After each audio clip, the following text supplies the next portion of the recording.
अस्सलामुअलैकुम students, welcome to Hasnain online tuition centre. आज हमने जी स्टार्ट करना है चैप्टर नंबर 3 जो कि है सेट्स एंड फंक्शन। तो इससे पहले कि हम कोई एक्सरसाइज स्टार्ट करें तो कुछ बेसिक कंसेप्ट्स हैं या थ्योरीज़ हैं इस चैप्टर में जो कि पढ़ना बहुत ज़रूरी है ताकि आपको एक्सरसाइज करने में कोई भी मुश्किल पेश ना आए। तो थ्योरी में सबसे पहले जी हम पढ़ेंगे कि हमारे पास जो सेट होता है वो बेसिकली होती ही क्या चीज़ है। तो ये चैप्टर पेज नंबर 39 पे आपकी बुक पे सेट को डिफाइन किया गया है कि सेट क्या होता है। कि a set is a described as a well defined collection of distinct objects, numbers और एलिमेंट्स। कि आपके पास सेट क्या होता है कि जिसमें वेल डिफाइन चीज़ें दी गई हों। वो कोई भी नंबर भी हो सकते हैं, अल्फ़ाबेट भी हो सकते हैं या किसी चीज़ के नाम भी हो सकते हैं। ठीक है, वो चीज़ें क्या होंगी, वेल डिफाइन होंगी। ये नहीं है कि उनका हमें पता ही ना हो कि वो क्या है, इन्फिनिटी वगैरह उसमें नहीं आएगा। वो वेल डिफाइन चीज़ें होंगी। ठीक है, तो हम सेट किसको कहते हैं कि set is a collection of distinct objects, numbers और एलिमेंट्स। ठीक है, कि इसमें हमारे पास डिस्टिंक्ट ऑब्जेक्ट्स होते हैं, नंबर्स होते हैं या एलिमेंट्स होते हैं। तो यहाँ तक आपकी जी इसकी डेफिनेशन हो गई। और इसकी एग्जांपल में आप कुछ भी लिख सकते हैं कि ए बी सी कोई भी सेट लिख दें कि ए बी सी इस तरीके से कि ये हमारे पास एक सेट है। ठीक है, या दूसरी एग्जांपल आप ये दे सकते हैं कि 1 2 3 इस तरीके से। तो ये आपकी जी बेसिक सेट की डेफिनेशन होगी। अब नेक्स्ट देखते हैं कौन सी डेफिनेशन दी गई है। अब जी उसने आपको बताया कि there are 3 different ways to describe the set, के 3 डिफरेंट तरीके हैं जिससे हम सेट्स को रिप्रेजेंट कर सकते हैं। फर्स्ट फॉर्म होती है जी आपके पास डिस्क्रिप्टिव फॉर्म। ठीक है, कि अ सेट में be described in words. For instant the set of all vowel of English alphabets. Descriptive form आपके पास क्या होती है कि जिसमें हम किसी सेट को ऐसे लिख कर बता देते हैं या बोल कर बताते हैं कि कोई भी हमारे पास सेट है और उसमें जो है वोवल वो मुश्तमिल है वोवल हरूफ पर। ठीक है, वैसे तो हम ये भी लिख सकते हैं कि ए आई यू। ठीक है, जैसे ए ई आई ओ यू हमने इस तरीके से नहीं लिखना, हमने उसको वैसे ही या तो बोलकर बता देना है या लिखकर, मतलब वर्ड्स में उसको बताना है कि वो सेट किस पे मुश्तमिल है, कि वो न्यूमेरिक्स पे मुश्तमिल है, वो अल्फ़ाबेट्स पे मुश्तमिल है, या उस सेट में कोई भी नाम दिए गए हैं, किसी भी क्लास के स्टूडेंट्स के नाम दिए गए हैं। ठीक है, कि हमने उसको वर्ड्स में बताना है। इस तरह की फॉर्म को हम क्या कहते हैं, डिस्क्रिप्टिव फॉर्म कहते हैं। दूसरी फॉर्म हमारे पास है जी टेबुलर फॉर्म। अ सेट में be described bye listing it's element within the brackets. कि हमारे पास जो टेबुलर फॉर्म होती हैं हम उसमें एलिमेंट्स को ब्रैकेट के अंदर शो करते हैं इस तरीके से। ठीक है, if A is the set mentioned above then we may write it. कि हमारे पास कोई भी नंबर हैं, यहाँ पे उसने वोवल नंबर्स ले लिए हैं। या दूसरी बात कि ये हमारे पास कोई भी 1 2 3 3 नंबर्स हैं, तो इस तरीके से। ठीक है, तो उनको ब्रैकेट्स के अंदर शो करने वाली फॉर्म को हम क्या कहते हैं, टेबुलर फॉर्म कहते हैं। अब थर्ड आपके पास जी है जो जिसके थ्रू हम सेट को रिप्रेजेंट कर सकते हैं, वो क्या है, सेट बिल्डर मेथड। ठीक है, अब ये क्या होता है आपके पास कि it is sometimes more convenient और useful to employ the method of set builder notation in specifying sets. उसने कहा है कि ये जो सेट बिल्डर मेथड है ये कुछ आपके पास क्वेश्चंस ऐसे होते हैं जिनमें ये हमारे लिए हेल्पफुल होता है। It is done by using symbol और letter for an arbitrary set numbers and stating the property common of all members. उसने कहा है कि ये जो हमारे पास सेट बिल्डर मेथड होता है जी, ये सिंबल्स पर मुश्तमिल होता है या कुछ उसमें अलामत वगैरह यूज़ होती हैं और उसके ज़रिए हम सेट को रिप्रेजेंट करते हैं। अब यहाँ पे उसने बताया है कि ये किस तरीके से लिखते हैं कि लेट्स से हमारे पास कोई भी सेट है जिसका नाम हमने उसे ए दे दिया है और ये हमारे पास जो सेट है ये वोवल हरूफ पर मुश्तमिल है। ठीक है, कि इंग्लिश के उसमें वॉवल अल्फ़ाबेट्स हैं। तो अगर इसको मैं सेट बिल्डर मेथड में लिखना चाहूँ तो कैसे लिखूँगा कि उसको मैंने नेम दे दिया सेट को, ए है ये। अब इसको कैसे पढ़ते हैं कि एक्स, और ये जो आपके पास इस तरीके से सीधी लाइन लगाई गई है इसको सच डैट बोलते हैं कि x such that x is a vowel of the English alphabets, के हमारे पास जो एक्स है वो उसमें तमाम इंग्लिश के अल्फ़ाबेट्स मौजूद हैं। तो इस तरह लिखने को हम क्या बोलते हैं कि ये हमारे पास सेट बिल्डर मेथड है। जो पहली फॉर्म थी डिस्क्रिप्टिव फॉर्म, जिसमें हम वर्ड्स वाइज किसी भी सेट को रिप्रेजेंट करते थे। टेबुलर फॉर्म क्या होती है कि जिसमें हम किसी भी सेट को ब्रैकेट्स में शो करते हैं। और सेट बिल्डर मेथड क्या होता है हमारे पास, जिसमें हम मुख्तलिफ अलामात यूज़ करते हैं, जैसे कि ये सच डैट हो गया, और इस तरीके की डिफरेंट वो अलामात होती हैं जिसके ज़रिए हम वो उस सेट को रिप्रेजेंट करते हैं। तो अब जी इससे नेक्स्ट हम पढ़ते हैं कि हमारे पास ये जो नंबर्स होते हैं, नेचुरल नंबर, होल नंबर या इंटीजर्स, इनकी क्या शनाख्त है, कैसे इनको पहचाना जा सकता है। तो सबसे पहले देखें कि सेट ऑफ नेचुरल नंबर को हम n से शो करते हैं, और इसकी जो वैल्यूज़ होती हैं जी वो 1 से स्टार्ट होकर ऑनवर्ड चलती हैं इन्फिनिटी तक। ठीक है, कि जो नेचुरल नंबर है उसको सबसे पहले आपको पता होना चाहिए कि उसको किससे रिप्रेजेंट करते हैं, n से रिप्रेजेंट करते हैं, और उसकी वैल्यू 1 से शुरू होकर ऑनवर्ड जाती है अनलिमिटेड वैल्यूज़ तक। आगे आपके पास आता है जी जो होल नंबर W से शो करते हैं, और होल नंबर से इसके नाम से ही शो हो रहा है। होल का मतलब क्या होता है, सारे नंबर्स। तो सारे नंबर्स में ज़ीरो भी इंक्लूड होगा। अगर हम नेचुरल नंबर में ही ज़ीरो यहाँ पे लिख दें कि ज़ीरो से आगे ऑनवर्ड हमने इन्फिनिटी लेवल तक जाना है, तो उसको हम क्या कहते हैं, होल नंबर। नेचुरल नंबर और होल नंबर में सिर्फ यही फ़र्क है कि नेचुरल नंबर 1 से शुरू होता है, और जो होल नंबर हैं जी ये 0 से शुरू होते हैं। ठीक है, आगे हमारे पास जी सेट ऑफ इंटीजर्स को हम जी से शो करते हैं।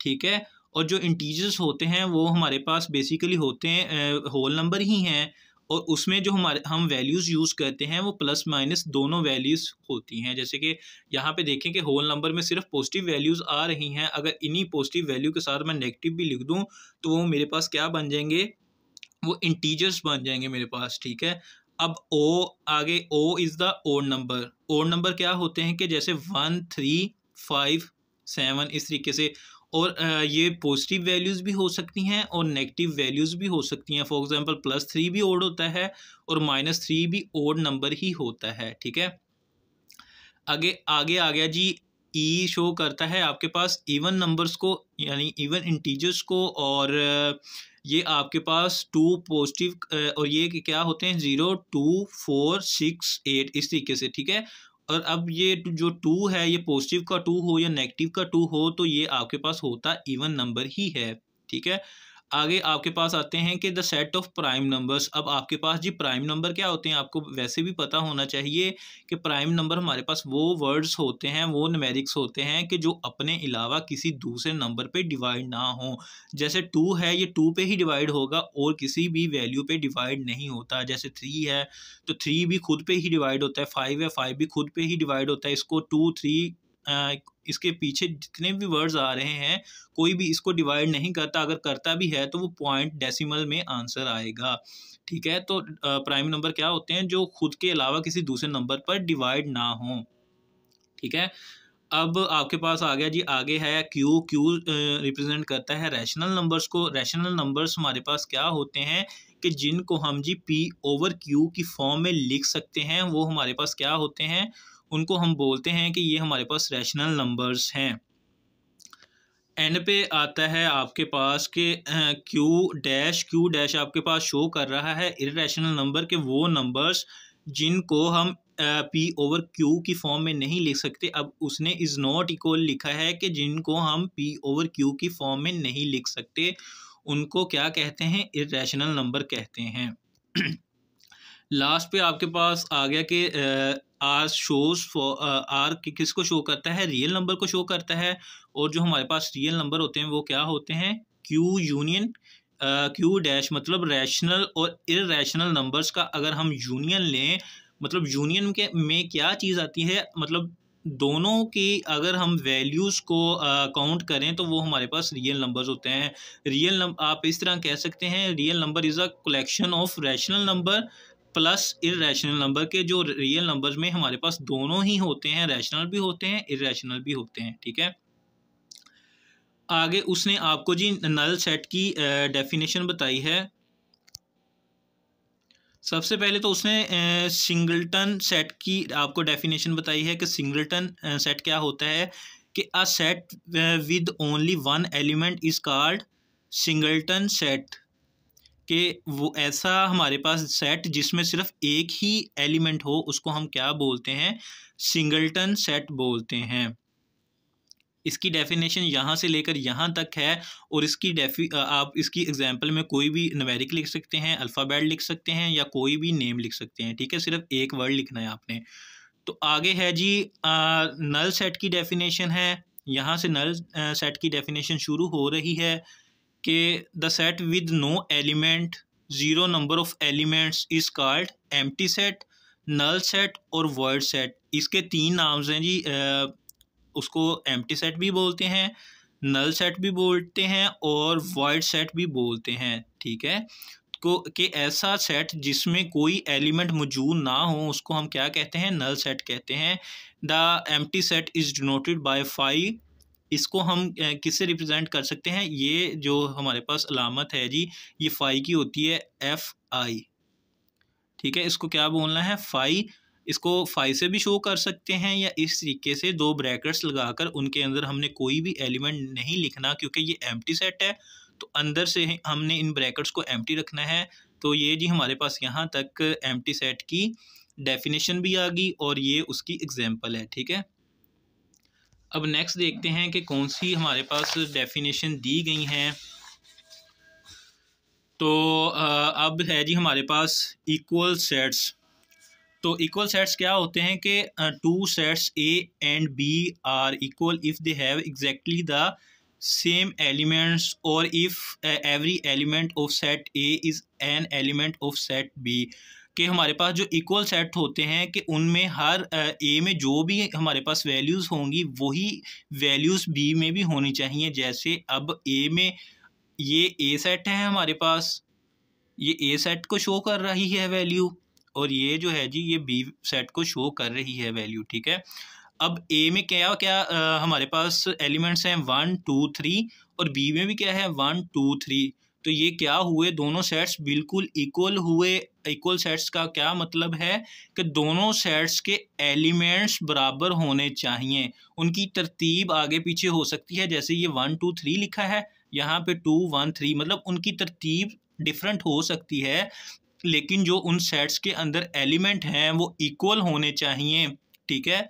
अगर इसमें 3 एलिमेंट्स हैं तो इसमें भी 3 एलिमेंट्स होने चाहिए, और उनकी तरतीब को हमने नहीं देखना, जस्ट ये देखना है कि उनके अंदर जो एलिमेंट्स हैं वो बराबर हों, ठीक है।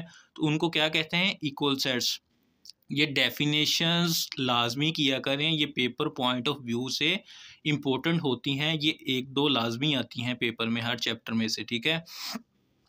तो आगे है जी आपके पास इक्विवेलेंट सेट्स। कि इक्विवेलेंट सेट्स क्या होते हैं कि two sets A and B are equivalent if they have the same number of elements. For example, अच्छा इक्विवेलेंट सेट्स क्या होते हैं कि अगर उनमें सेम नंबर ऑफ एलिमेंट्स हों। यहाँ से यहाँ पे आप थोड़ा सा कंफ्यूज होंगे कि ये इक्वल सेट्स में भी यही होता है, और इक्विवेलेंट सेट की भी अगर हम डेफिनेशन देखें तो इससे ऊपर वाली डेफिनेशन से मिलती जुलती है, लेकिन ये आपने थोड़ा सा इनको कंफ्यूज नहीं करना। दोनों डेफिनेशन अलग अलग हैं किस तरीके से, कि जब आपने एग्जांपल देनी है तो उससे आपको थोड़ा सा वाज़ेह हो जाएगा कि जो इक्विवेलेंट सेट होते हैं उसमें हमारे पास जी ये जो नंबर की तादाद होती है जस्ट वो सेम होती है, लेकिन जो सेट के अंदर नंबर्स होते हैं वो डिफरेंट होते हैं, ठीक है। कि तादाद का मतलब है कि अगर इसमें आपके पास 5 एलिमेंट्स हैं तो जो बी सेट में होंगे उसमें भी 5 एलिमेंट होंगे, लेकिन ए सेट में हमारे पास जिन अल्फ़ाबेट्स होंगे और बी में हमारे पास न्यूमेरिक्स होंगे, ठीक है। बात की समझ आ रही है कि इक्विवेलेंट सेट में हमारे पास जी नंबर्स ऑफ एलिमेंट्स सेम होते हैं, लेकिन जो उनकी इनको क्या कहते हैं कि वैल्यूज़ कह लें, या मतलब ये कह लें कि एक सेट में अल्फ़ाबेट्स होंगे, दूसरे सेट में न्यूमेरिक्स होंगे, ठीक है। तो इक्विवेलेंट सेट भी आपका क्लियर होता है। आगे आता है जी subset. If every element of set A is a element of set B, then A is a subset of B।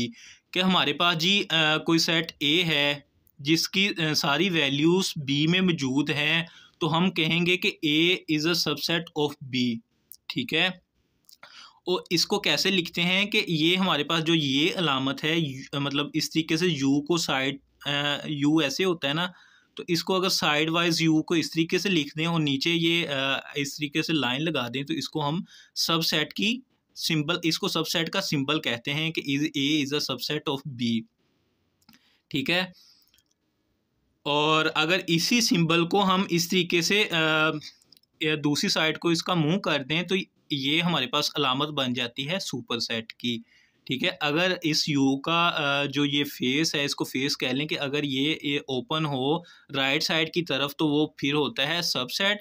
और अगर यही जो इसका ओपन फेस है ये लेफ़्ट साइड पे हो जाए, तो वो क्या बन जाता है सुपरसेट, ठीक है। सबसेट की सबसेट की जी ये देख लें, एग्जांपल देख लें कि सबसेट होता क्या है। उसने कहा है कि ए के एलिमेंट सारे बी में मौजूद हों, तो ए कोई भी मैं सेट ले रहा हूँ 1 2 3, ठीक है। और अब मैं बी सेट ले रहा हूँ, और बी सेट हमारे पास है जी 2 3 1, ठीक है। कि मतलब नंबर्स की तरतीब अलग है, लेकिन वो सारे एलिमेंट्स, ए के सारे एलिमेंट्स बी में मौजूद हैं। तो हम क्या लिख सकते हैं कि A is a subset of B, ठीक है। कि ए हमारे पास क्या है, बी का सबसेट है, क्योंकि इन दोनों के जो एलिमेंट्स हैं, ए के सारे एलिमेंट्स बी में मौजूद हैं, तो वो ए बी का सबसेट हुआ। आगे हमारे पास डेफिनेशन आ रही है प्रॉपर सबसेट की, कि if A is a subset of B and B contains at least one element that is not an element of A. कि ए बी का सबसेट है और बी में एक वर्ड ऐसा मौजूद है जो कि ए में मौजूद नहीं है, तो उसको हम क्या कहते हैं कि वो प्रॉपर सबसेट है। लेट्स से कि हमारे पास जी यहाँ पे यहीं पे मैं एक एग्जांपल दे रहा हूँ कि इसी सेट में आप थोड़ा सा इजाफा कर लें कि यहाँ पे 4 भी है, ठीक है। इसी ब्रैकेट के अंदर 4 भी है कि ए के सारे एलिमेंट्स बी में तो मौजूद हैं, कि जैसे 1 2 3, ये 1 2 3 बी में भी तो मौजूद हैं, लेकिन बी का एक एलिमेंट ज़रूर ऐसा होगा जो कि ए में नहीं मौजूद होगा। जैसे कि ये 4 है, अब बी का एक एलिमेंट्स 4 ऐसा है जो कि ए में मौजूद नहीं है, तो इस तरह की जो हमारे पास सेट होता है उसको बोलते हैं प्रॉपर सबसेट। अकेला सबसेट कब होगा, कि जब ए के सारे एलिमेंट्स बी में मौजूद हों, तब अकेला सबसेट होगा। लेकिन जब ए के सारे एलिमेंट्स बी में मौजूद हों, लेकिन बी का एक ऐसा वर्ड लाजमी हो जो कि ए में मौजूद ना हो, उसको हम देन क्या बोलेंगे, प्रॉपर सबसेट।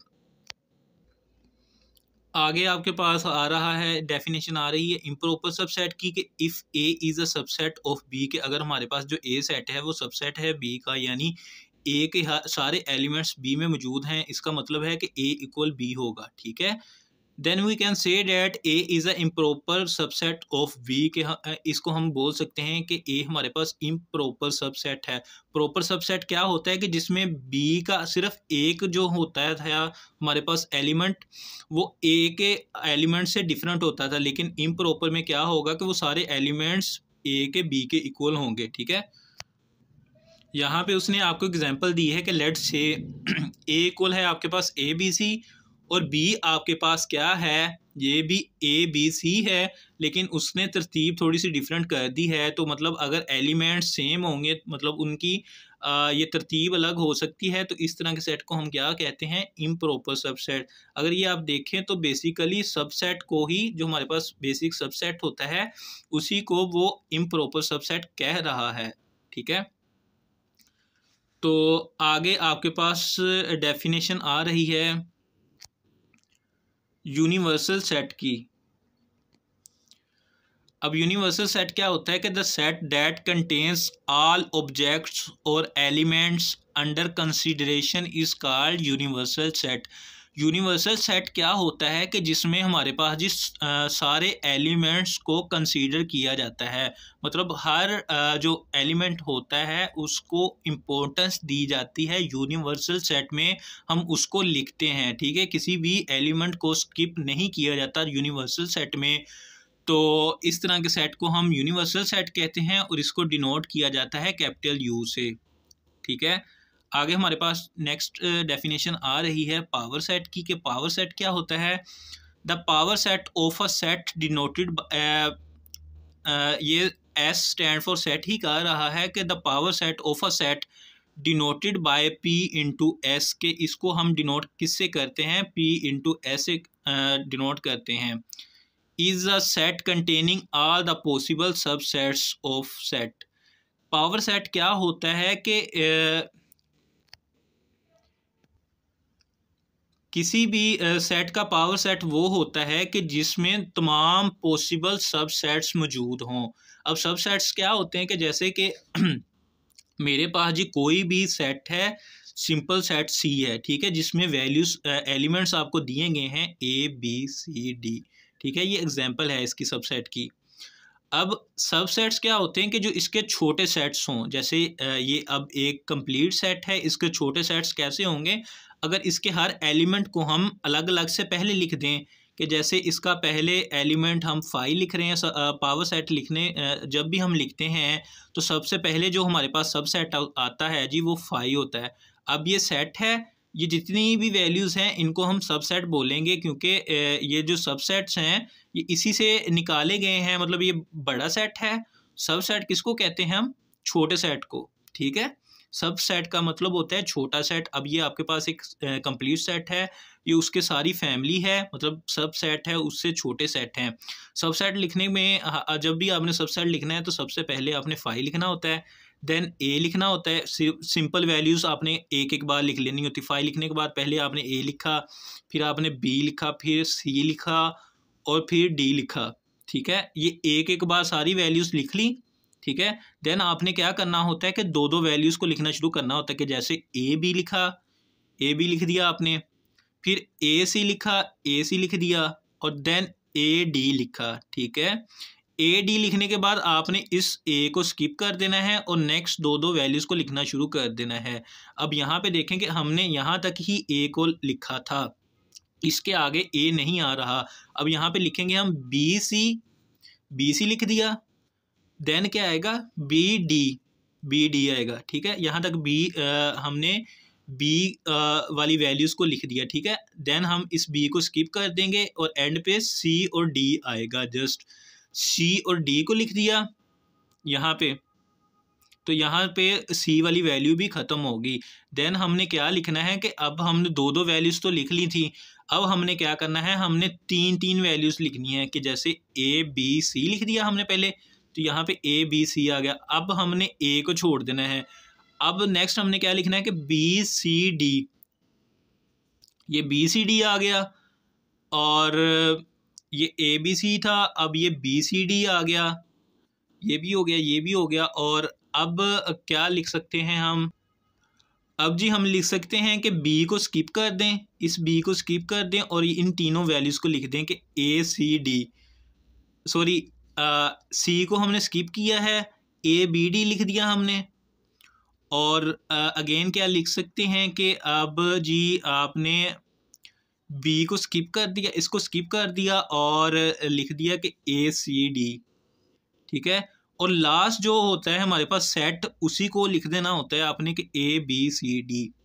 ठीक है, और ये सबसेट फाइंड करने का फार्मूला होता है, एक आपके पास सिंपल सा फार्मूला होता है कि कितने सबसेट बनेंगे। अब ये तो नहीं कि ऐसे ही रट्टा लगा लेना है, आपने काउंट भी करने होते हैं कि ये पूरे सबसेट बने भी हैं या नहीं। तो इस सबसेट फाइंड करने का या पावर सेट फाइंड करने का आपके पास फार्मूला होता है कि 2 पावर n। और n किस चीज़ को शो करता है, कि n आपके पास जी शो करता है number of elements of a set.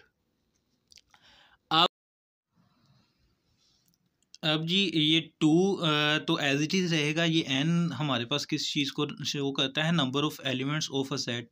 कि इस हमारे पास सेट में कितने एलिमेंट्स हैं, 1 2 3 4। तो हम लिखेंगे सिंपली 2 पावर 4। 2 पावर 4 आपके पास किसके इक्वल होता है, तो ये आपके पास जी 16 के इक्वल होता है। तो इन को काउंट करके देखें तो ये भी 16 होंगे। 1 2 3 4 5 6 7 8 9 10 11 12 13 14 15 16। तो ये आपके पास 16 ही जो पावर सेट या सब सेट बनेंगे, वो कितने बनेंगे, 16। ठीक है, 16। तो ये आपने जस्ट फार्मूला याद रखना है कि 2 की पावर n होता है। ये फार्मूला n शो करता है नंबर ऑफ एलिमेंट्स को। तो अब जी शुरू करते हैं एक्सरसाइज 3.1। इसका फर्स्ट क्वेश्चन है आपके पास कि right the following sets in set builder notation. के हमने इसको सेट बिल्डर नोटेशन में लिखना है। सेट बिल्डर नोटेशन हमारे पास क्या होती थी जी, सेट बिल्डर मेथड या सेट बिल्डर नोटेशन हमारे पास होती थी कि किसी भी हमने सेट को या किसी भी डाटा को जो लिखना होता था वो इस तरीके से अलामात को शो करते हुए, जैसे सच डैट हो गया, एंड वगैरह का यूज़ करते हुए हमने उस डाटा को रिप्रेजेंट करना है। ठीक है। एक्सरसाइज 3.1 का फर्स्ट क्वेश्चन है आपके पास, जिसका फर्स्ट पार्ट है कि 1 4 9 16 25 36 सो ऑन, और ये चल रहे हैं अप टू 484। ठीक है, कि ये हमारे पास कोई भी सेट है जो कि 1 से स्टार्ट होकर 484 तक चल रहा है। ठीक है, तो अगर हम ये देखें तो ये 1 से शुरू हुआ है, तो जो सेट हमारे पास 1 से शुरू होता है वो कौन सा होता है, तो वो नेचुरल नंबर का हमारे पास सेट होता है। तो सबसे पहले हम इसको नाम दे देते हैं किसी भी सेट का, इसको कोई भी नाम दे देते हैं। तो मैं लेट से कि इसको सबसे पहले नाम देता हूँ कि लेट कर लिया हमने कि ये जो सेट है ये ए के इक्वल है। A equals to 1 4 9 16 25 36 up to so on and 484। सबसे पहले मैंने क्या किया, नाम दे दिया इसको। अब जी इसको मैंने किस फॉर्म में शो करना है, बिल्डर नोटेशन फॉर्म में। ठीक है, तो यहाँ पे अब मैं लिखूँगा कि ए इक्वल है मेरे पास, ए इक्वल है मेरे पास जी X, X belongs to N. ठीक है, कि जो x किस चीज़ को शो कर रहा है, एलिमेंट्स को शो कर रहा है, कि जो जितने भी इसके एलिमेंट्स हैं, क्योंकि वो 1 से शुरू हो रहे हैं, तो अगर ये 0 से शुरू हो रहे होते तो उनको हम w का नाम देते। ठीक है, कि होल नंबर। अब ये कौन से नंबर्स हैं, ये हमारे पास ओनली पॉजिटिव नंबर्स हैं, तो इनको हम नेचुरल नंबर बोलते हैं। कि x belongs to natural number के हमारे पास जो एलिमेंट्स आ रहे हैं वो नेचुरल नंबर से बिलोंग करते हैं, सच डैट। आगे ये सीधी लाइन लगाएंगे, इसका क्या मतलब होता है, इसको बोलते हैं such that. Such that x equals to n square and 1 is greater 1 is less than equal to n and n is less than और इक्वल टू 22। अब इसको समझें कि ये हमारे पास कैसे आता है कि हमारे पास जो भी एलिमेंट है उसको हम लिख सकते हैं n का स्क्वायर। कि जैसे कि अब मेरे पास फर्स्ट एलिमेंट क्या है, 1 है, तो मैंने लिख दिया कि और एंड वाला एलिमेंट क्या है, 484 है। तो इस मैंने लिख दिया कि इस सेट में जो भी सेट हैं वो या तो 1 के इक्वल हैं या 1 से बड़े हैं, मतलब कि n इज़ ग्रेटर और इक्वल टू 1। तो मतलब इसका जो सबसे शुरू वाला वर्ड है या तो वो 1 से बड़ा है या इक्वल है, तो जी वो 1 के इक्वल है। ठीक है, इसलिए मैंने ये लिखा है कि n इज़ ग्रेटर और इक्वल टू 1। ठीक है, और दूसरी बात मैंने क्या लिखी है कि 22 से वो बड़ा है, ये जो n है वो 22 उससे बड़ा है या इक्वल है। ठीक है, ये ऐसा मैंने क्यों लिखा है कि अगर इस n की जगह पे मैं 1 पुट करता हूँ तो 1 का स्क्वायर क्या होता है, 1 नहीं होता है। ठीक है, और जो 22 आ रहा है इस इनइक्वालिटी में 22 आ रहा है, अगर मैं 22 का स्क्वायर करता हूँ, 22 का जी मैं अगर स्क्वायर लेता हूँ तो वो 484 आता है मेरे पास। ठीक है, तो इसलिए मैंने 22 लिखा है कि इस इनइक्वालिटी के बिटवीन हमारे पास ये सारी वैल्यूज़ आ रही हैं। ठीक है, तो इसलिए अगर मैं n की जगह पे 1 पुट करता हूँ तो 1 का स्क्वायर 1 नहीं हुआ, तो ये वाली जो हमारे पास फॉर्म बन रही है वो होल्ड करती है। ठीक है, इसी तरीके से जो इसका लास्ट हमारे पास नंबर है 484, अगर इसमें 22 को यहाँ पे n की जगह पे पुट करके 22 का स्केल लेता हूँ तो वो 484 आ रहा है। मतलब इन अलामात मतलब इस फॉर्म में जो भी हमारे पास नंबर्स लिखे गए हैं, ऊपर वाले जितने भी एलिमेंट्स हैं वो इन्हीं के अंदर होल्ड करते हैं। कब, जबकि x इक्वल हो n का स्क्वायर। तो सेट बिल्डर नोटेशन में हमने यही पढ़ा था कि हमने कोई सी भी अलामत यूज़ करके, जैसे ये सच डैट की हमने अलामत एक तो यूज़ की, दूसरी अलामतें कौन सी यूज़ की, ये कि इज़ ग्रेटर दैन और इक्वल की अलामत यूज़ की। ठीक है, इस तरीके से शो करने को हम सेट बिल्डर नोटेशन कहते हैं। तो ये फर्स्ट वाला आपका यहाँ तक पार्ट क्लियर होता है। अब चलते हैं सेकंड पार्ट पे। सेकंड पार्ट है क्वेश्चन नंबर 1 का सेकंड पार्ट है जी आपके पास 2, 4, 8, 16 सो ऑन अप टू 150। सबसे पहले हमने क्या करना है, इसको नाम दे लेना है कि लेट किया कि ये सेट हमारे पास है बी के इक्वल। ठीक है, कोई सा भी आपने इसको नाम दे लेना है। तो 2, 4, 8, 16, 32, 64 up to so on and पे है आपके पास 150। अब ये भी देखें आपके पास कौन से नंबर आ रहे हैं। मतलब अगर तो लाजमी तौर पर शुरू पे ज़ीरो हो तो वो होल नंबर होगा, अगर 1 से ऑनवर्ड कोई भी नंबर आ रहा है तो वो क्या होगा हमारे पास, वो होल n होगा, नेचुरल नंबर होगा। ठीक है, अब यहाँ पे हम लिखेंगे इसी तरीके से जैसे फर्स्ट क्वेश्चन को लिखा था कि b इक्वल लिखेंगे x बिलोंग कर रहा है हमारे पास नेचुरल नंबर से। ठीक है, सच डैट आगे ये सीधी लाइन लगाएंगे, इसका क्या मतलब होता है, such that x equals to 2 power n and 1 is less than और equal to n and n is less than और इक्वल टू 7।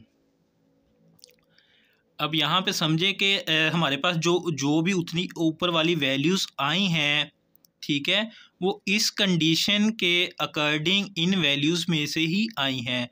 फॉर एग्ज़ाम्पल अगर मैं 2 की पावर 1 पुट करता हूँ तो उसका आंसर क्या आता है, मेरे पास 2 आता है, जो कि इस सेट का फर्स्ट एलिमेंट बनता है। ठीक है, इसलिए मैंने लिखा है कि n इज़ लेस देन और इक्वल टू 1 और 7 इज़ लेस देन और इक्वल टू n। कि अगर मैं 2 की, ये जो मैंने लिखा है कि 2 पावर n के अगर इसकी पावर मैं 1 लेता हूँ तो इस सेट का फर्स्ट वाला डिजिट बन रहा है। इसी तरीके से अगर मैं ये 7 पुट करता हूँ तो 2 की पावर 7 आपके पास किसके इक्वल होता है, 2 पावर 7। तो वो आपके पास जी, तो ये 2 पावर 7 आपके पास 180 के इक्वल होगा। और 180 कहाँ पे आ रहा है, यहाँ पे इसके मिड में ये जो शो ऑन उसने लिखा है, तो यहाँ पे 64 के बाद 128 भी आएगा। अगर आप देखें तो इसमें गैप कितना आ रहा है, 2 से मल्टीप्लाई हो रही है यार वैल्यू, कि 2 to the 4 and 4 to the 8, 8 to the 16, 16 to the 32। और अब 64 को अगर हम 2 से मल्टीप्लाई करते हैं, 62 को अगर हम 2 से मल्टीप्लाई करते हैं तो 128 आ रहा है। इसलिए ये वाली कंडीशन मैंने लिखी। और लास्ट पे ये जो आपके पास आ रहा है 150, तो इसको हम लिखेंगे इस तरीके से, एंड लगाएंगे, एंड लिखकर लिखेंगे कि x है वो ग्रेटर या इक्वल है 150 के। लास्ट पे हमने 150 को इस तरीके से रिप्रेजेंट कर देना है। ठीक है, तो यहीं तक हमारा जी इसका आंसर आ गया कि ये सेट बिल्डर नोटेशन में हमने इसको लिख दिया। ठीक है, जस्ट आपने इन क्वेश्चंस में क्या देखना है कि आपने ये वाली वैल्यूज याद करनी है ये वाली वैल्यूज़ जस्ट याद करनी है, बाकी आपको ये तो पता चल ही जाएगा कि ये नेचुरल नंबर से बिलोंग कर रहा है। जस्ट इन वैल्यूज़ को आपने कंसीडर रखना है। अब जी पार्ट नंबर 3 पे चलते हैं। थर्ड पार्ट है आपके पास 0 +-1 +-2 सो ऑन अप टू +-1000। तो इसमें अगर प्लस और माइनस दोनों वैल्यूज़ आ रही हैं तो ये कौन सा सेट हुआ? ये इंटीजर्स में ऐसा होता है कि दोनों वैल्यूज़ आती हैं, प्लस वाली भी आती हैं और माइनस वाली भी आती हैं। तो सबसे पहले हमने क्या करना होता है कि लेट कर लेना है कि इसको कोई भी नेम दे देना है। तो इसको मैं सी कह रहा हूँ, C equals to 0 +-1 +-2 so on and +-1000। अब हमने क्या लिखना होता है कि इस तरीके से लिखना होता है। अब यहाँ पे इसका नाम सी है तो सी इक्वल लिखेंगे। सी इक्वल जो इसके एलिमेंट्स हैं उसको हम क्या कहते होते हैं? एक्स। तो एक्स हमारे पास जी ये जो ई लिखते हैं इसका मतलब होता है बिलोंग्स टू। तो ये कौन से एलिमेंट आ रहे हैं? तो ये एलिमेंट हैं हमारे पास इंटीजर्स के, और इंटीजर्स को हम शो करते हैं जी से। तो हमने इसको लिख दिया कि जो एक्स इसके एलिमेंट्स हैं वो जी से बिलोंग कर रहे हैं, सच डैट के -1000 और लेस देन और इक्वल टू एक्स, और एक्स इज़ लेस देन और इक्वल टू 1000 पॉजिटिव का, कि ये जो वैल्यूज़ हैं जी हमारे पास ये -1000 से +1000 के मिड में बिलोंग कर रही हैं। ठीक है, कि हर एक के साथ प्लस भी आ रहा है माइनस भी आ रहा है, इसलिए हमने क्या लिख दिया कि ये जो ऊपर वाली वैल्यू है ये -1000 से +1000 के मिड में बिलोंग कर रही है। ठीक है, तो ये हमारा यहाँ तक क्लियर हुआ। अब चलते हैं फोर्थ पार्ट पे। फोर्थ पार्ट है आपके पास 6, 12, 18 सो ऑन चल रहे हैं ये नंबर्स 120 तक। सबसे पहले हमने इसको नाम देना है कि डी लेट कर लिया, D equals to this set, D equals to 6, 12, 18 so on up to 120। ठीक है, इससे नेक्स्ट हमने क्या करना होता है कि इसको लिखना होता है सेट बिल्डर नोटेशन में। तो हम लिखेंगे कि D इक्वल्स टू, अब ये देखें कि ये जो हमारे पास वैल्यूज़ आ रही हैं इनका शुरू में कहीं पे भी ज़ीरो नहीं है, बल्कि ये इस तरीके से पॉजिटिव वैल्यूज़ आ रही हैं, तो ये नेचुरल नंबर से बिलोंग करती हैं। ठीक है, ये सारे एलिमेंट्स नेचुरल नंबर से बिलोंग करते हैं। तो एलिमेंट्स को हम कैसे लिखते हैं? एक्स से शो करते हैं एलिमेंट को, और एलिमेंट्स हमारे पास नेचुरल नंबर से बिलोंग कर रहे हैं तो हम लिख देंगे कि elements are belong to natural number such that x equals to 6n और एंड 1 इज़ लेस देन और equal to n and n is less than और इक्वल टू 20। अब इस बात को समझें कि ये 6n मैंने क्यों लिखा और ये वाली इनइक्वालिटी क्यों लिखी। ठीक है, कि जो हमारे पास एलिमेंट्स हैं या तो वो 1 से बड़े या उसके बराबर हैं, ठीक है, और या फिर वो 20 के बराबर हैं या 20 से बड़े हैं। ठीक है, अब आपने ये जो 1 है जी ये इस कंडीशन में पुट करके देखना है कि जो एलिमेंट हमने उसकी इक्वेशन बनाई है कि x इक्वल्स टू 6n। अब ये अगर 6 मैं यहाँ पे n की जगह पे पुट करता हूँ तो 6 1 दा 6, तो हमारे पास पहला एलिमेंट बन गया 6। इसी तरीके से अगर मैं 20 पुट करता हूँ यहाँ पे, n को 20 पुट करता हूँ तो 20 को मल्टीप्लाई करें आप 6 से तो आपके पास 120 बन रहा है जो कि लास्ट वैल्यू है। तो आपके पास जी ये जो ऊपर वाला सेट है इसकी सारी वैल्यूज़ इनके बिटवीन लाई कर रही हैं अगर हमारे पास ये इक्वेशन हो। ठीक है, आपने इन सारे सेट्स में एक तो इक्वेशंस याद रखनी है, ये जो इक्वेशंस बन रही हैं। दूसरी बात कि वो कौन सी वैल्यूज़ हम यहाँ पे पुट करें कि हमारा आंसर ऊपर वाला पूरा सेट आए। ठीक है, कि फर्स्ट एलिमेंट आए उसका और लास्ट एलिमेंट आए, इस तरीके से इनक्वालिटी बनानी है। और ये जो हमारे पास है जी इक्वेशन, इसको आपने एज इट इज़ याद रखना है। फिफ्थ पार्ट है हमारे पास जिसमें एलिमेंट्स हैं 100, 102 and 104 so on up to 400। सबसे पहले हम क्या देंगे, इसको नाम देंगे कि लेट कर लिया ई इक्वल है हमारे पास जी 100, 102, 104 सो ऑन, एंड पे आ रहा है 400। ठीक है, अब हमने क्या लिखना होता है कि ई इक्वल है हमारे पास, एलिमेंट्स को किससे शो करते हैं, एक्स से, एक्स लिख लिया, और देन एक्स बिलोंग्स टू, अब ये होल नंबर हैं आ रहे हैं तो ये भी नेचुरल नंबर से ही बिलोंग करेंगे, सच डैट लिखना है। इसके बाद हमने लिखना है कि अब इक्वेशन लिखनी होती है यहाँ पे, एक्स इक्वल्स टू 100 + 2n, और ये n हमारे पास जी लाई कर रहा है 0 और 150 के मिड में। अब ये वाली आपने इनक्वालिटी यूज़ करनी है और ये वाली इक्वेशन यूज़ करनी है।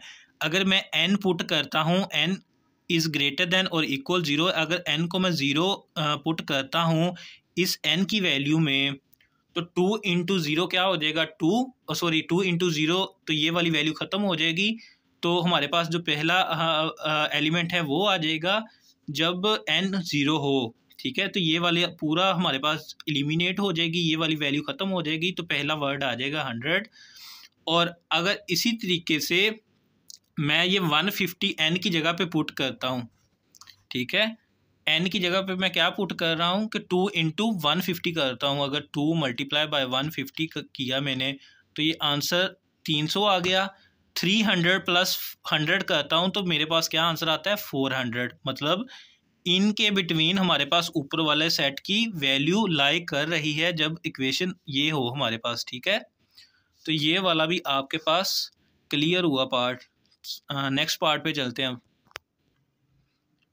तो 6th पार्ट है हमारे पास जी 13927 81 सो ऑन। सबसे पहले हमने क्या करना होता है कि लेट करना होता है, इसको कोई भी नेम देना होता है।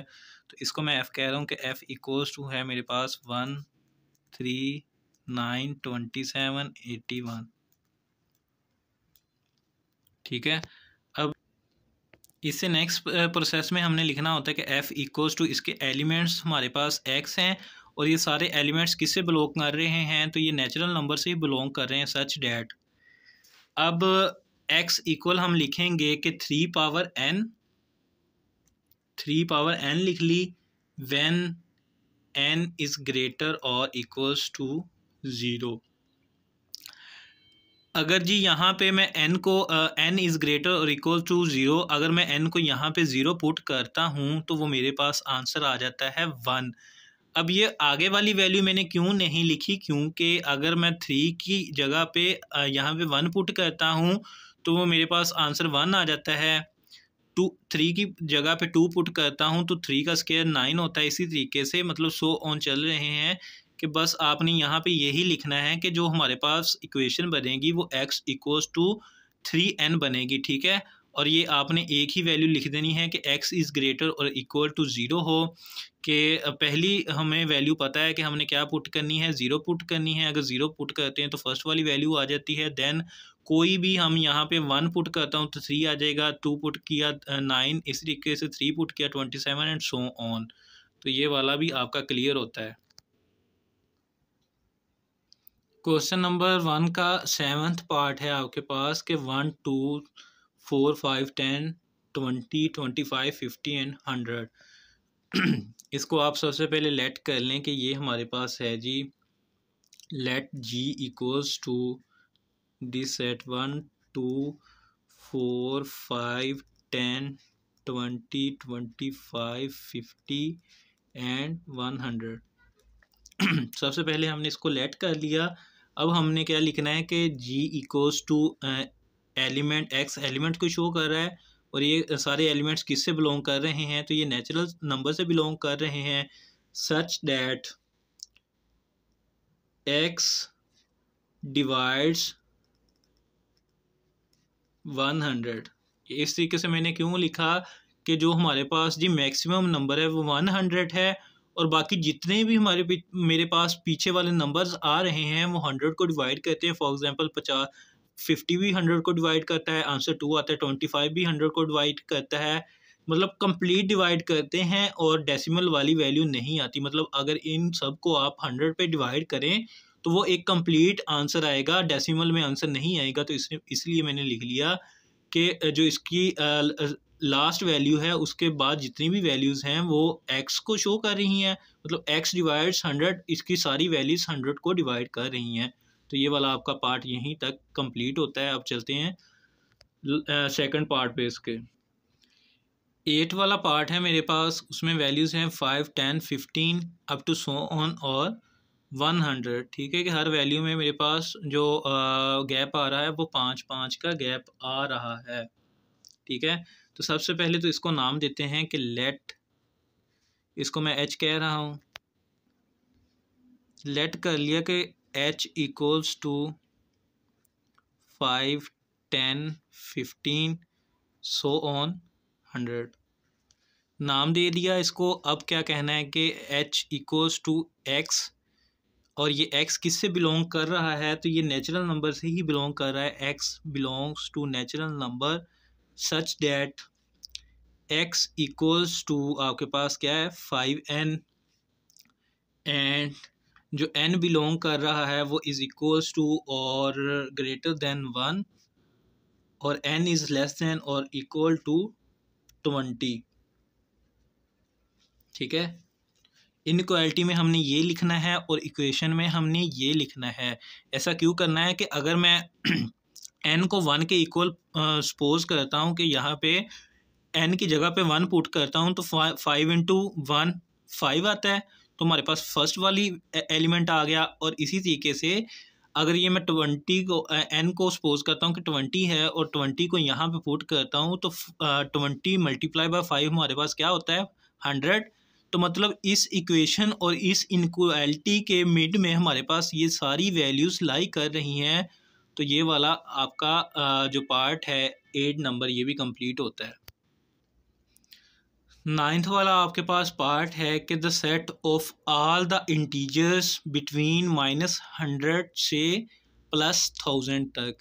इंटीजर्स उसने क्यों कहा है कि इंटीजर में आपके पास नेगेटिव वैल्यूज़ भी होती हैं और पॉजिटिव वैल्यूज़ भी होती हैं, इसीलिए उसने जो 100 की वैल्यू ली है वो माइनस ली है और जो 1000 लिया है वो प्लस का लिया है। ठीक है, तो इसको हम लिखेंगे कि इसको सबसे पहले लेट कर लें कि लेट कर लिया कि i equals to the set of, इसी तरीके से इस सारी वैल्यू ये सारी जो लाइन है इसको दोबारा लिख लें, the set of all the integers between -100 and +1000, ये लिख लिया। अब हमने क्या लिखना है कि i इक्वल्स टू x, जो इसके एलिमेंट्स है उसको मैंने क्या कह दिया x, and x belongs to z क्यों मैंने लिखा? क्योंकि इसमें नेगेटिव वैल्यूज़ भी आ रही हैं प्लस वैल्यूज़ भी आ रही हैं, तो इंटीजर्स में दोनों वैल्यूज़ आती हैं, तो इसलिए मैंने उसको z लिख दिया। सच डैट x जो लाई कर रहा है मेरे पास जी वो इज़ ग्रेटर और इक्वल है मेरे पास 100 के, और ये इज़ ग्रेटर और इक्वल है जी मतलब 1000 इज़ ग्रेटर और इक्वल है x के। मतलब कि इसकी जो x की मैक्सिमम वैल्यू है वो कितनी है 1000, और जो मिनिमम वैल्यू है वो क्या है माइनस का 100। ठीक है कि x की जो मिनिमम वैल्यू है वो है जी मेरे पास माइनस का 100, और जो x की मैक्सिमम वैल्यू है वो कितनी है 1000। तो ये हमारे पास जी क्वेश्चन नंबर 1 क्लियर होता है। अब चलते हैं सेकंड क्वेश्चन पे। क्वेश्चन नंबर 2 है कि right each of the following set in tabular form, कि अब आपने टेबुलर फॉर्म में लिखना है। ये कौन सी फॉर्म पहले ही दी गई है कि जिसमें कुछ अलामात यूज़ की गई हैं, ये अभी हमने किया है, तो इसको हम क्या कहते हैं बिल्डर नोटेशन फॉर्म। ये आपके पास जो क्वेश्चंस दिए गए हैं ये बिल्डर नोटेशन फॉर्म में दिए गए हैं और इनको हमने टेबुलर फॉर्म में चेंज करना है। टेबुलर फॉर्म आपके पास कौन सी होती है? इस तरीके से ब्रैकेट्स के अंदर वैल्यूज़ को लिखना टेबुलर फॉर्म होता है।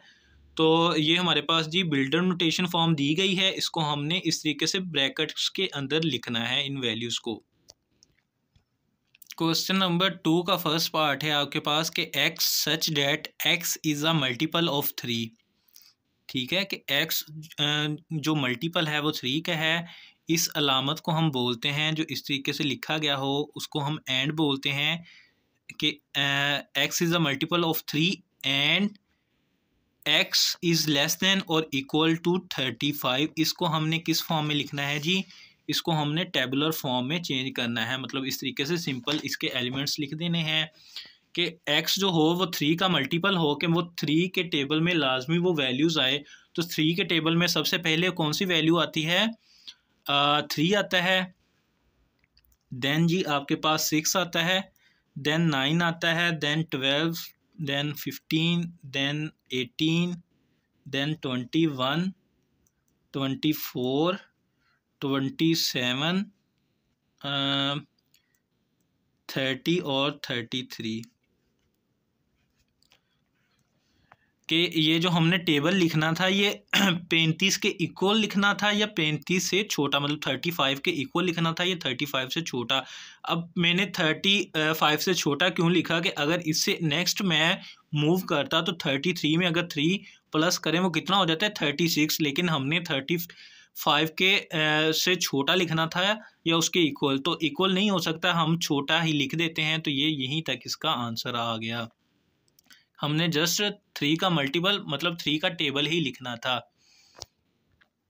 क्वेश्चन नंबर 2 का सेकंड पार्ट है आपके पास कि x such that x belongs to real number and 2x + 1 = 0। तो इसमें हमने क्या करना है कि इस वाली वैल्यू को सोल्व करना है कि यहाँ पे लिख लें सोल्व 2x + 1 = 0। तो इससे नेक्स्ट हम क्या कर सकते हैं कि x वाली वैल्यूज़ को एक साइड पे लिख लें कि 2x को एक साइड पे लिख लिया, जो 1 था दूसरी साइड पे आकर -1 हो गया, इधर पॉजिटिव वैल्यू थी दूसरी साइड पे आकर नेगेटिव होगी। और इससे नेक्स्ट क्या होगा कि x यहीं पे रहेगा और ये जो 2 इसके साथ मल्टीप्लाई हो रहा है दूसरी साइड पे जाकर उसको डिवाइड कर दें तो -1/2 आंसर आ गया।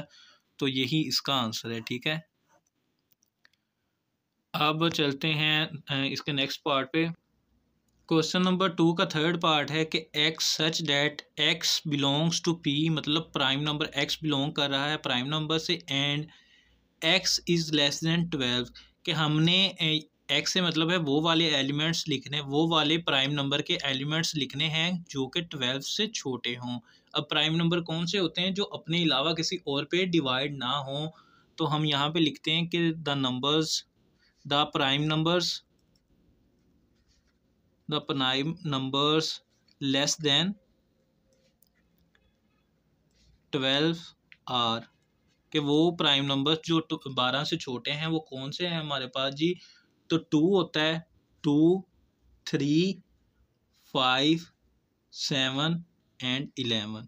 ठीक है, तो ये हमारे पास वो नंबर्स हैं जो 12 से छोटे हैं और प्राइम नंबर हैं। ठीक है, तो यही हमने लिखने थे। ये वाला पार्ट भी हमारा क्लियर हुआ। क्वेश्चन नंबर 2 का फोर्थ पार्ट है कि x such that x is a divisor of 128। कि हमने यहाँ पे 128 के डिवाइज़र्स लिखने हैं, मतलब वो वाले नंबर्स लिखने हैं कि जो कि 128 यानी 128 को डिवाइड कर सकते हैं। मतलब डेसिमल में आंसर नहीं आना चाहिए, कंप्लीट एक आंसर आना चाहिए। तो वो हमने नंबर लिखने हैं। तो यहाँ पे लिखें कि डिवाइज़र्स ऑफ 128 आर, के जो नंबर 128 को डिवाइड कर सकते हैं वो कौन से हैं? एक तो 1 डिवाइड कर सकता है 128 को, एक 2, 4, 8, 16, 32 और 64, और एक ये बजाते खुद 128 को डिवाइड कर सकता है। ठीक है, तो ये इसका आंसर आ गया। अब चलते हैं नेक्स्ट पार्ट पे। क्वेश्चन नंबर 2 का फिफ्थ पार्ट है कि x such that x equals to 2 power n, and जो n है हमारे पास जो पावर है वो क्या है? नेचुरल नंबर्स हैं। कौन से नेचुरल नंबर हैं? जो कि 8 से छोटे हों। अब 8 से छोटे नेचुरल नंबर्स कौन से हो सकते हैं? मतलब 1 से लेकर 7 तक हमारे पास जो नंबर आ रहे हैं वो 8 से छोटे नेचुरल नंबर हैं। तो नेचुरल नंबर्स शुरू कहाँ से होते हैं? 1 से। तो सबसे पहले लिखें कि हमने ये पावर फाइंड करनी है ना, तो यहाँ पे लिख दें कि कंप्यूट कंप्यूट पावर ऑफ 2 कि हमने 2 की पावर फाइंड करनी है। और यहाँ पे जी सेट बनाएं कि सबसे पहले 2 की पावर 1 आ गया, 2 की पावर 2 आ गया, 2 की पावर 3, 2 की पावर 4, 2 की पावर 5, 2 की पावर 6 एंड 2 की पावर 7। 8 से छोटे हमने जितने भी नंबर्स हैं उनको 2 की पावर में शो करना था। यहाँ पे n की जगह पे लिखना था हमने 7 डिजिट्स अलग अलग से, तो इसलिए मैंने 1 से लेकर 7 तक 2 की पावर में शो कर दिए। और ये हमारे पास जी इसका आंसर क्या आएगा, तो 2 की पावर 1 आपके पास 2 के इक्वल ही होता है, 2 की पावर 2 आपके पास 4 के इक्वल 4 के इक्वल होता है, और इसी तरीके से 2 की पावर 3 8 के इक्वल होता है, 2 की पावर 4 16 के इक्वल होता है, और नेक्स्ट 32 और 64 एंड 128। ठीक है कि हमने 8 से छोटे जितने भी हमारे पास नेचुरल नंबर्स थे उनको 2 की पावर में शो करना था, तो पहले उनको मैंने 2 की पावर में शो कर दिया, देन उनका आंसर लिख दिया, तो ये वाला पार्ट भी क्लियर होता है। क्वेश्चन नंबर 2 का 6th पार्ट है आपके पास, x such that x belong कर रहा है नेचुरल नंबर से and x plus 4 equals to 0 है। तो इसमें हमने क्या सोल्व करना है, इसी को सोल्व करना है, तो सोल्व लिखें, solve x plus 4 equals to 0। तो इससे नेक्स्ट लिख दें कि x इक्वल्स टू -4। ठीक है, तो यहीं तक इसका आंसर आ गया। अब क्वेश्चन नंबर 2 का 7th पार्ट है आपके पास कि x such that x belongs to natural number and x equals to x। x equals to x का मतलब है कि हर नेचुरल नंबर दूसरे नेचुरल नंबर के बराबर होगा। तो यहाँ पे 2 लाइनें आपको लिखनी होंगी कि दिस कंडीशन लिखें, this condition is always true for or true for all x belongs to n, कि हमारे पास जितने भी एलिमेंट्स n से बिलोंग कर रहे हैं ये सारे उन एलिमेंट्स के लिए जो कंडीशन है ये ट्रू है। और आगे आपने एक पॉइंट लिखना है इस तरीके से कि the set includes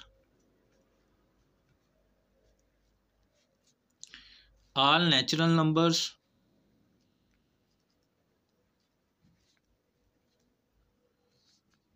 like natural number आपके पास क्या होते हैं 1 2 3 4 एंड सो ऑन। ठीक है, ये आपने 2 लाइनें लिखनी है और यही इसका आंसर है कि आपने लिखना था कि x इक्वल्स टू x। तो ये कंडीशन हमारे लिए सारे नेचुरल नंबर के लिए ट्रू है।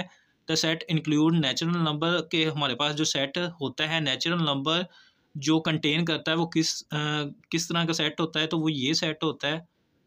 तो जी ये जो सेट है यही अपने दूसरे सेट के इक्वल होगा जो ये सेम वैल्यूज़ कंटेन करेगा। ठीक है, कि दूसरा सेट भी यही होना चाहिए। ठीक है, क्वेश्चन नंबर 2 का 8th पार्ट है कि x such that x belong कर रहा है जी से and 3x plus 1 equals to 0। तो यहाँ पे हमने सोल्व करना है, solve 3x plus 1 equals to 0। तो यहाँ से हमने x की वैल्यू फाइंड करनी है, 3x इक्वल्स टू -1 और x इक्वल्स टू -1/3। तो यही फाइंड करना था हमने, तो ये फाइंड कर लिया। या इसको ये भी लिख सकते हैं कि ये हमारे पास जी इक्वल है 5 के, यानी एम्प्टी सेट के। ठीक है, अब क्वेश्चन नंबर 3 पे आए तो ये क्वेश्चन है कि right 2 proper subsets of the each of the sets, कि हमने 2 प्रॉपर सबसेट्स लिखने हैं हर क्वेश्चन के। तो इसका फर्स्ट पार्ट करते हैं। अब तो इसके 2 प्रॉपर सबसेट्स हमारे पास क्या होंगे जी, यहाँ पे लिखें कि प्रॉपर सबसेट्स, तो ये इक्वल होंगे एक बार ए को लिख लें, मतलब इस तरीके से एक बार ए को लिख लिया और दूसरी बार बी को लिख लिया। ठीक है, तो 2 ही हमने सबसेट लिखने थे, तो ये 2 सबसेट्स लिख दिए हमने उसके। दूसरा आपके पास क्वेश्चन है, क्वेश्चन नंबर 3 का सेकंड पार्ट है आपके पास 0 और 1, इसके दो अब हमने सब प्रॉपर सबसेट्स लिखने हैं।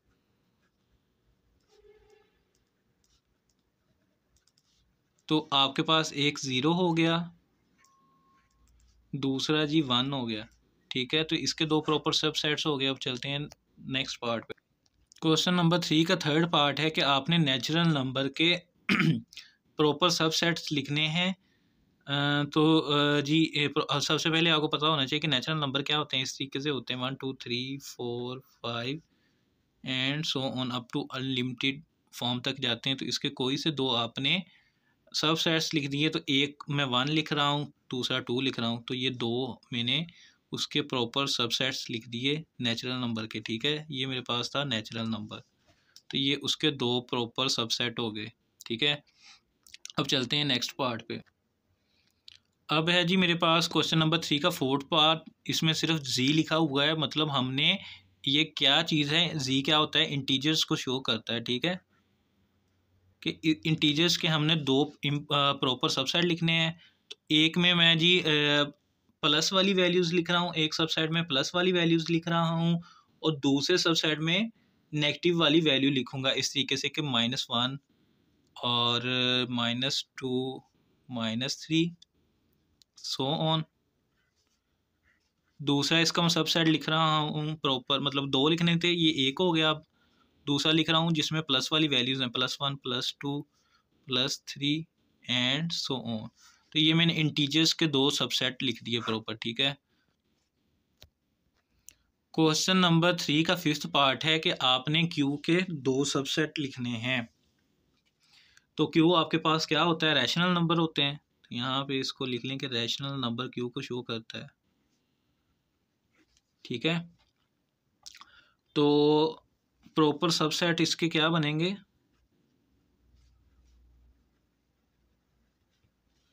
तो जी पहली कंडीशन ये बन रही है कि x बिलोंग करता है आपके पास रैशनल नंबर से, ठीक है, सच डैट x अगर ग्रेटर देन हो 0 से, ठीक है।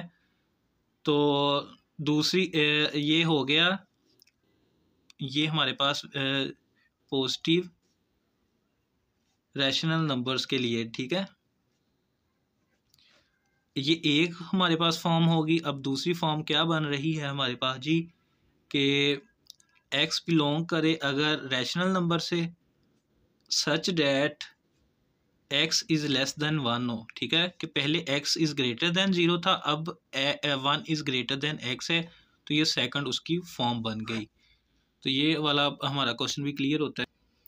क्वेश्चन नंबर 3 का आपके पास सिक्स्थ पार्ट है कि r सिंपल लिखा हुआ है, तो ये शो कर रहा है रियल नंबर्स को, ठीक है। r stand for real number. तो रियल नंबर के हमने कोई से दो प्रॉपर सबसेट लिखने हैं, प्रॉपर सबसेट्स। तो इसके प्रॉपर सबसेट्स क्या होंगे जी, एक में तो हमारे पास नॉन नेगेटिव रियल नंबर्स आएंगे और दूसरे में नॉन पॉजिटिव नंबर आएंगे, ठीक है। सबसे पहले तो आप इसका लिख लें एक जनरल कि x बिलोंग कर रहा है रियल नंबर से, ठीक है, व्हेन x इज़ ग्रेटर और इक्वल्स टू 0, ठीक है। और ये इसकी सिंपलेस्ट फॉर्म होगी। और एक यहाँ पे लिख दें कि x belongs to real number when x is less than और इक्वल्स टू 0। और दूसरी इसकी आप जी फॉर्म लिख दें कि x belongs to real number such that x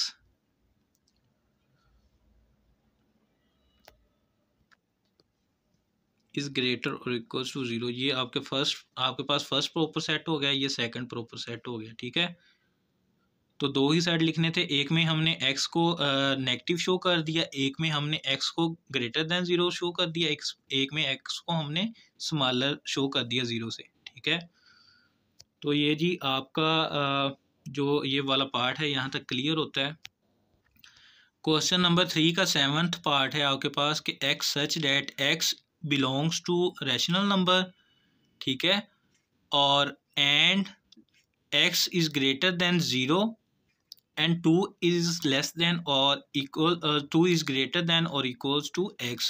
कि मतलब जो भी हमारे पास एलिमेंट्स आ रहे हैं या तो वो 2 के इक्वल हैं या वो 0 से बड़े हैं, ठीक है। तो इसके दो हमने प्रॉपर सबसेट्स लिखने हैं। तो फर्स्ट वाला मैं प्रॉपर सेट लिख रहा हूँ इसका, ये वाली सारी वैल्यू ऐसे लिख लें कि x such that x belongs to Q and 0 is less than x. 2 से छोटे लिखने हैं, पहले में मैं 1 लिख लेता हूँ, 1 इज़ लेस देन और इक्वल टू एक्स। दूसरी फॉर्म में मैं क्या लिखता हूँ कि ये वाली वैल्यू सारी वैसी लिख लेता हूँ, x such that x belongs to Q and 0 is less than x and is less than और इक्वल टू 2। मतलब हमने 2 और 0 के मिड में लिखने थे। 2 और 0 के मिड में कौन कौन से वर्ड आ रहे हैं, मतलब 0 से बड़े हों और 2 के इक्वल या 2 के बराबर हों, 2 से सॉरी छोटे या 2 के बराबर हों, ठीक है। तो 0 से बड़ा क्या है, 1 है, तो एक बार मैंने 1 लिख लिया। और 2 के इक्वल या उससे छोटा कौन सा होगा, तो 2 ही होगा, ठीक है। एक बार मैंने 1 लिख लिया, एक बार 2 लिख लिया। तो ये वाला क्वेश्चन जी हमारा यहाँ तक क्लियर होता है। अब चलते हैं क्वेश्चन नंबर 4 पे कि is there any set which has no proper subset, कि उसने कहा है कि कोई ऐसा सेट है कि जिसका कोई प्रॉपर सबसेट ना बनता हो। इफ़ सो कि अगर वो होता है तो नेम डैट सेट, कि आपने उसका सिर्फ नेम लिखना है, ठीक है। कि जिस सेट का कोई प्रॉपर सबसेट ना बनता है तो उसका आपने सिर्फ नेम बताना है। क्वेश्चन नंबर 4 को लिखना स्टार्ट करते हैं। तो सबसे पहले लिखें कि येस एम्प्टी सेट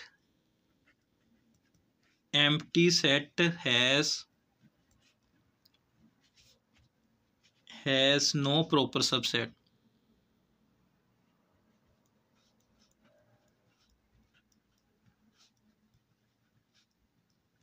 कि जो आपके पास जी एम्प्टी सेट होता है उसका कोई सबसेट नहीं होता है। एम्प्टी सेट को हम 5 से डिनोट करते हैं, ठीक है। तो उसने सिर्फ नाम का बोला था, हमने सबसे पहले कि कह दिया कि वो सेट होता है। यस, कौन सा सेट होता है, एम्प्टी सबसेट होता है, ठीक है। तो ये आपका क्वेश्चन नंबर 4 यहीं तक क्लियर हुआ। अब चलते हैं नेक्स्ट क्वेश्चन पे। क्वेश्चन नंबर 5 है कि what is the difference between A B and A B bracket और दोबारा ब्रैकेट, ठीक है। ये दो ब्रैकेट्स में लिखा गया है और ये सिंपल ब्रैकेट में लिखा गया है। इसका आपने इनमें डिफरेंस बताना है। क्वेश्चन नंबर 5 है कि आपने इन दोनों वैल्यूज़ में डिफरेंस बताना है। तो सबसे पहले लिखें कि यहाँ पे इस तरीके से दिस इम्प्लाइज का साइन लगाएं और ए बी सिंगल ब्रैकेट वाला पहले लिखें इस तरीके से। और इसके आगे लिखें कि this set contains 2 elements A and B, ठीक है। कि ये जो मेरे पास सेट है ये 2 एलिमेंट्स कंटेन करता है, मतलब रखता है। कौन से एलिमेंट्स है वो, ए एंड बी, ठीक है। अब जो दूसरा हमारे पास ब्रैकेट है उसको लिखें कि ए बी एक ब्रैकेट और उसके बाहर भी एक ब्रैकेट है, ठीक है। इसके अब आगे लिखें कि this set contains only 1 element that is A and B, ठीक है। कि ये जो हमारे पास जी ये 2 ब्रैकेट्स में 2 ब्रैकेट्स लगाई गई हैं जिसमें ये हमारे पास सिर्फ एक एलिमेंट कंटेन करता है जो कि है ए बी ब्रैकेट, ठीक है। और ये जो ऊपर वाला जिसमें सिंगल ब्रैकेट है इसमें 2 एलिमेंट्स हैं, ठीक है। ये एक ही एलिमेंट कंसीडर होगा जिसमें हम 2 ब्रैकेट्स लगाकर किसी भी वैल्यू को शो कर देंगे।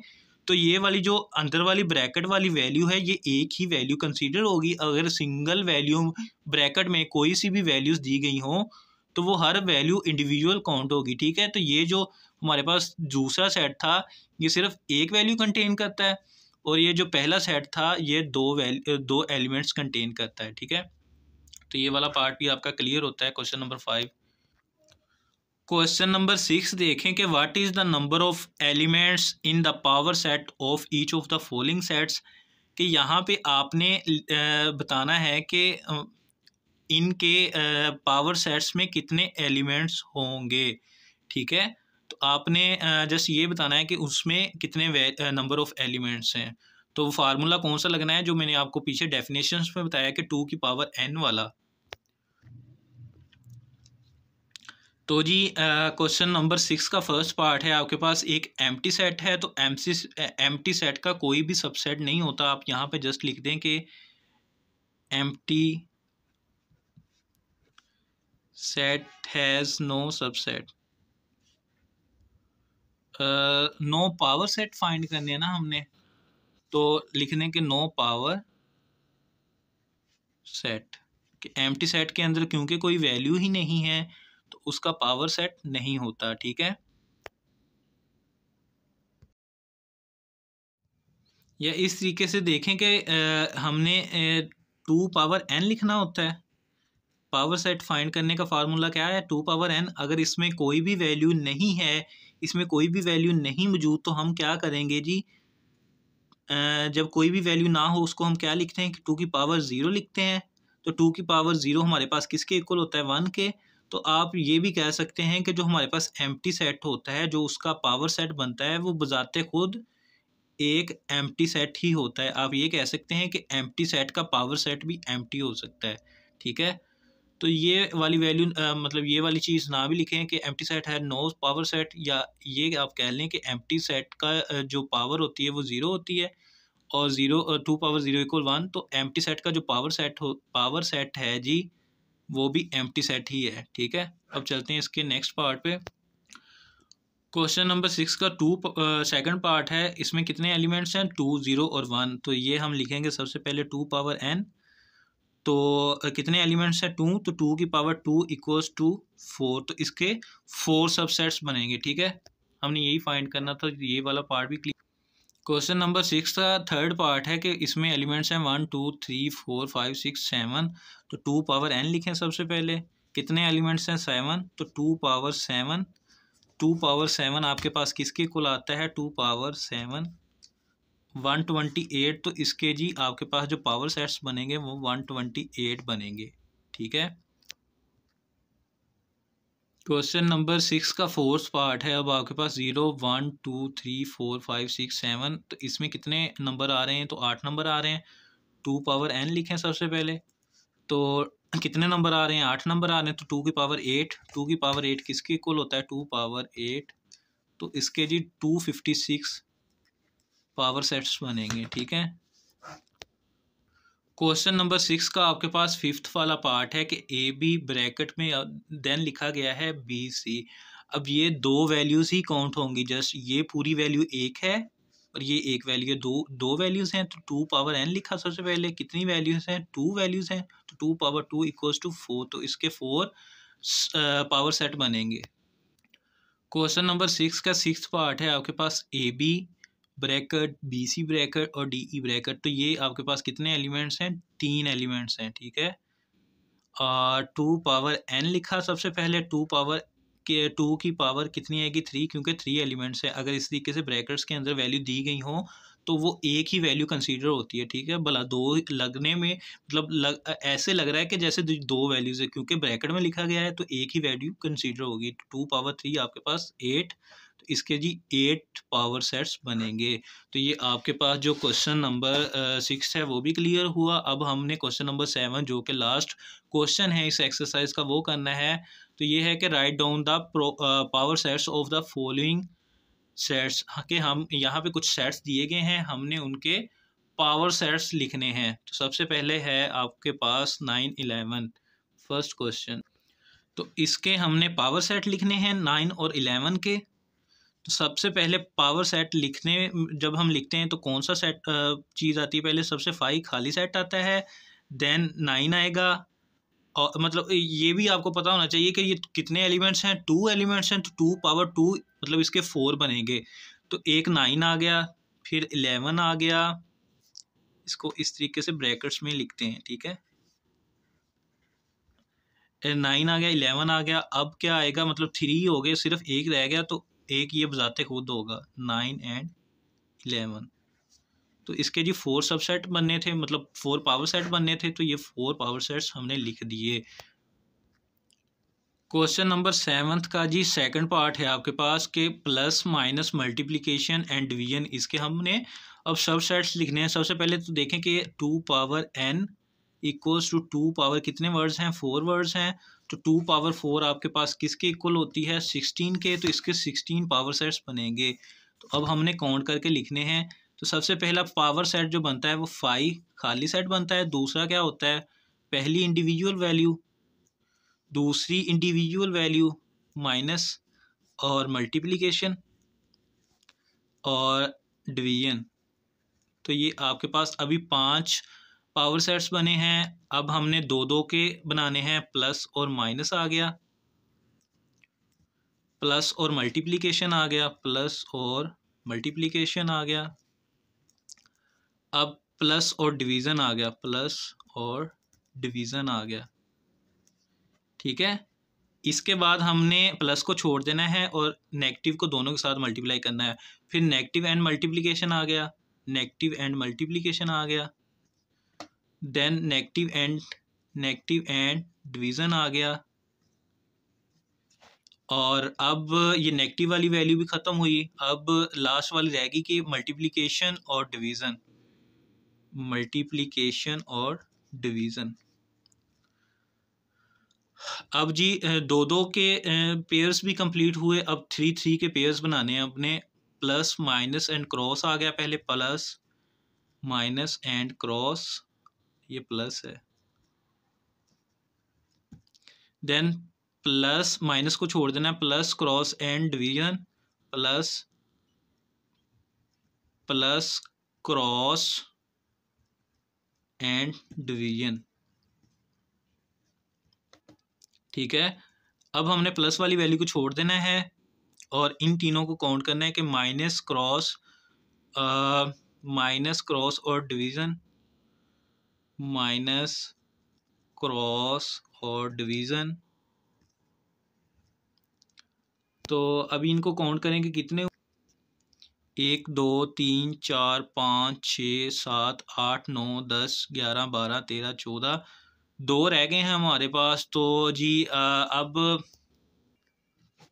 तो जो 2 रहते हैं हमारे पास, तो प्लस डिवीज़न और माइनस 1 लिखते हैं और एक लास्ट पे बजाते खुद इसको पूरी वैल्यू को लिखते हैं कि plus minus multiplication and division. अब इनको काउंट करके देखें कि क्या ये 16 बन रहे हैं। 1 2 3 4 5 6 7 8 9 10 11 12 13 14 15 16, तो ये हमारे पास जी 16 पावर सेट्स बन गए। ठीक है, इस तरीके से आपने पावर सेट्स बनाने होते हैं।